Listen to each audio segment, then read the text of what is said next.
Bismillahirrahmanirrahim. Assalamualaikum warahmatullahi wabarakatuh. Selamat pagi anak-anak. Di sini Bu Rina akan menyampaikan materi mengenai stres. Sebelumnya kalian sudah tahu apa itu stres? Mari kita lihat. Definisi dari stres adalah kekuatan eksternal yang menyebabkan ketidaknyamanan atau suatu respon emosional. Stres juga menyangkut lingkungan eksternal sebagai stresor seperti masalah di tempat kerja atau di sekolahan, di lingkungan keluarga, lingkungan sekolah, ya. Terdapat stresor sebagai stres atau distres. Misalnya, perasaan terhadap tekanan, terlalu banyak tekanan, entah itu di sekolahan, entah itu di rumah, itu yang dinamakan stres atau distres. Sebagai suatu yang terkait dengan biokimia, fisiologis, perilaku, dan perubahan psikologis. Sudah ada yang meneliti yang membedakan itu ada dua, yaitu distres dan eustress. Apa itu distres? Stres yang menyakitkan dan merusak. Dan yang eustress itu stres yang positif dan menguntungkan. Ya. Definisi yang umum dipakai untuk stres dikemukakan oleh Lazarus dan Launer pada tahun 1978. Itu transaksi antara orang dan lingkungan. Nih, ya. Yang gambar sebelah kanan itu distres. Yang sebelah kiri ibu, ya, kiri Ibu Rina itu eustress. Stres yang menguntungkan. Kenapa seperti itu? Karena ketika kita stres yang menguntungkan, stres menguntungkan itu seperti halnya ketika ibu memberikan ASI kepada putranya. Tuh, ya, karena merasa sakit dan lain sebagainya. Kalau yang sebelah kanan Ibu Rina itu yang distres. Dia sangat tidak memiliki pemikiran yang besok saya mau ngapain gitu. Jadinya pemikiran anak ini jadi bingung. Nah, kebingungan itu yang membuat anak menjadi stres. Ya.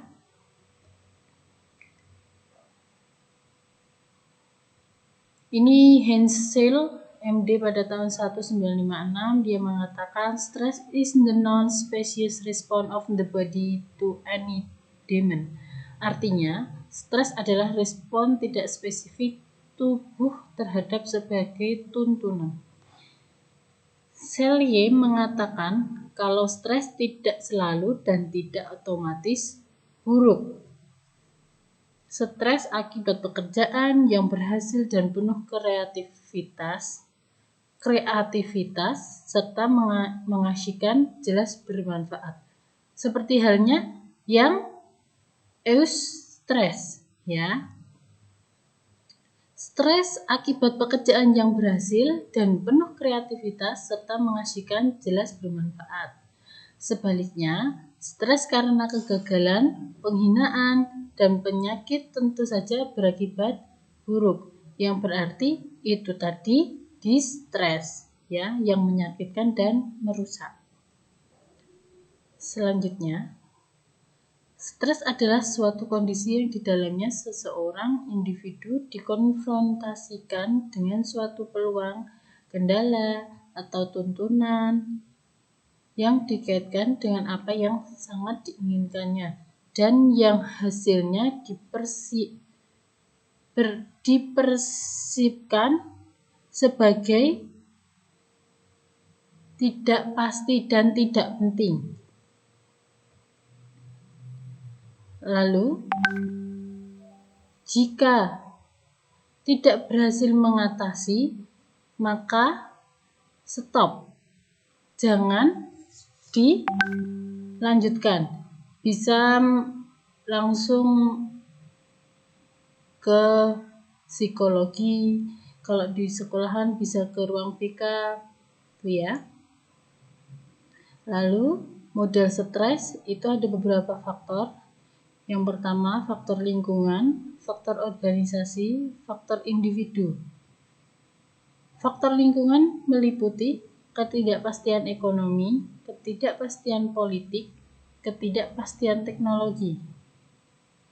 Kalau yang faktor organisasi, tuntunan tugas, tuntutan peran, tuntutan hubungan antar pribadi, struktur organisasi, kepemimpinan organisasi, tahap hidup organisasi. Dan faktor individu, masalah keluarga, masalah ekonomi, kepribadian.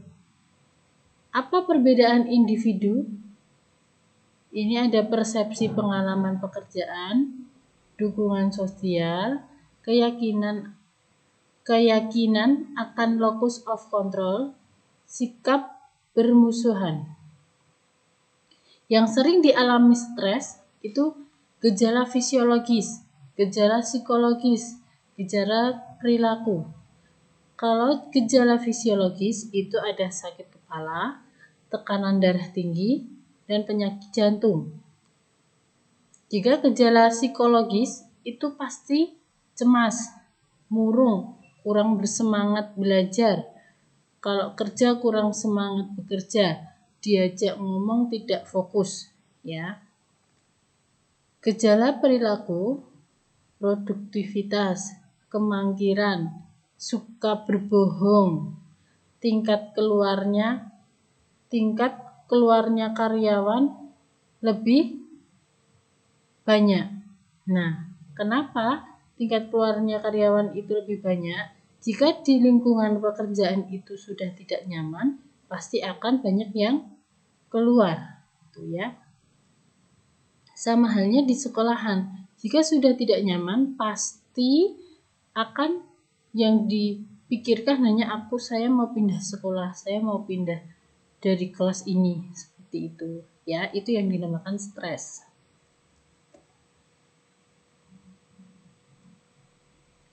Sumber stres itu ada lingkungan sekolah yang buruk, pekerjaan kurang memuaskan, konflik dengan teman, ya. Gejala stres tadi sudah di slide sebelumnya sudah ada, itu gejala psikologis, itu kecemasan, ketegangan, bingung, marah, sensitif, kemungkinan tidak efektif, mengurung diri, depresi, merasa tersaing, bosan, tidak puas, lelah mental, menurunnya fungsi intelektual, kehilangan konsentrasi, kehilangan spontanitas dan kreativitas. Kehilangan juga semangat hidup, menurunnya percaya diri. Gejala fisik, detak jantung dan tekanan darah meningkat. Meningkatnya sekresi adrenalin dan noradrenalin. Gangguan gastrointestinal, mudah terluka, mudah lelah, gangguan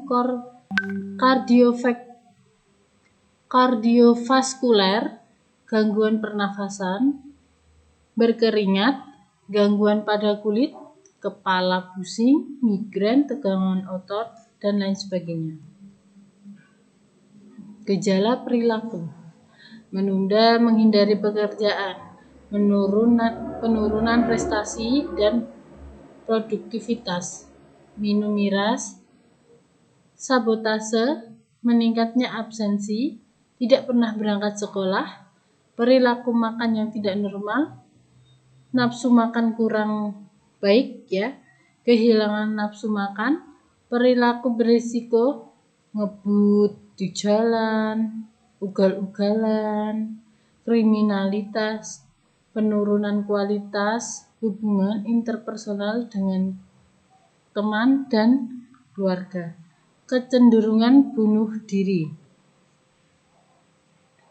Nih, perilaku seperti ini jika sedang bekerja inginnya tidur, tapi kalau tidur teringat dengan pekerjaan, itu yang dinamakan stres. Mengatasi stres, pertahankan kesehatan tubuh, olahraga, terima diri apa adanya, lakukan tindakan konstruktif, pelihara hubungan sosial, aktivitas kreatif di luar pekerjaan, di luar sekolahan, olahraga, gitu ya, kegiatan sosial dan keagamaan. Mengatasi stres yang eksternal, memperbaiki kondisi kerja dan lingkungan, keterlibatan dalam pengambilan keputusan, komunikasi efektif, dan penghargaan. Nah, mari kita lihat ini gambar. Apakah gambar ini goyang-goyang? Kalau kalian melihat goyang-goyang berarti mata kalian normal, ya. Ini gambar yang kedua. Apakah kalian pusing?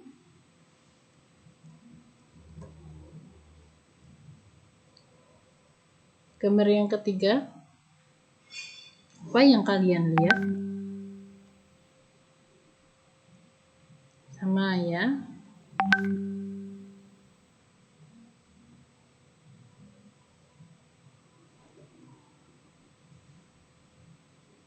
Selesai. Itu yang Bu Rina sampaikan. Mungkin ada yang belum jelas, nanti bisa ditanyakan. Mohon maaf jika ada kata-kata yang kurang berkenan. Sekian dari Bu Rina. Wassalamualaikum warahmatullahi wabarakatuh.